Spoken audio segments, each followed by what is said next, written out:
ছাত্রলীগ এবং হাসিনা এটার close chapter, মানে it's done chapter, dead chapter, one case.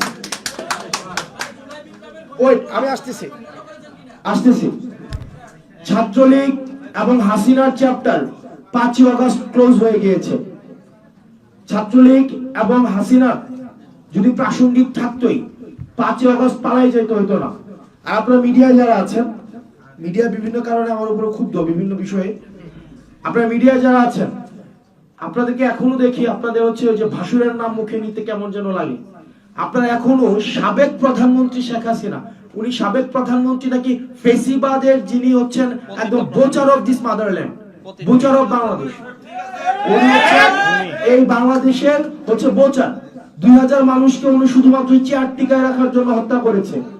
আপনারা কেন মিডিয়াতে যে ফেসিবাদী খুনি হাসিনা লেখা যায় না? ফেসিবাদী খুনি হাসিনা যদি আপনারা না লিখেন, আপনারা না বলেন, আপনার হচ্ছে আওয়ামী যে কাঠামো রয়েছে, মিডিয়া রয়েছে, সেটির সিলসিলা আপনারা অব্যাহত রাখছেন।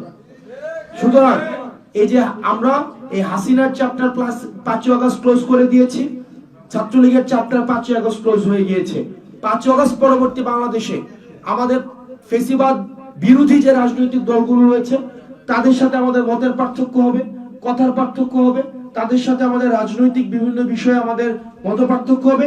একই টেবিলে বসে আমাদের দ্বিমত প্রকাশ করব, আমাদের মধ্যে বিভাজন থাকবে, কিন্তু একটা জায়গায় স্পষ্ট, হাসিনার পুনর্বাসন, ফেসিবাদের পুনর্বাসন কোন রূপে, কোন মতের মাধ্যমে, কোন পথের মাধ্যমে, কোন ব্যবসায়িক শ্রেণীর মাধ্যমে, কোন মিডিয়ার মাধ্যমে এ বাংলাদেশে আর কখনোই হতে দেওয়া হবে না।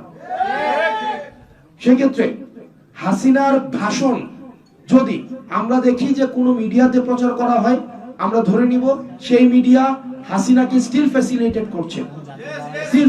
করছে এবং জাতির আশা আকাঙ্ক্ষার বিরুদ্ধে অবস্থান নিয়েছে। আমাদের সুশীলতা বিবর্জিত, আমাদের সুশীলতাকে আমরা ছুঁড়ে ফেলে দিয়েছি বলে আমরা এই গণ অভ্যুত্থান করতে পেরেছি। সুতরাং হাসিনার প্রশ্নে নো সুশীলতা, এবং হাসিনা এবং ছাত্রলীগ একটা dead chapter. Thank you everyone.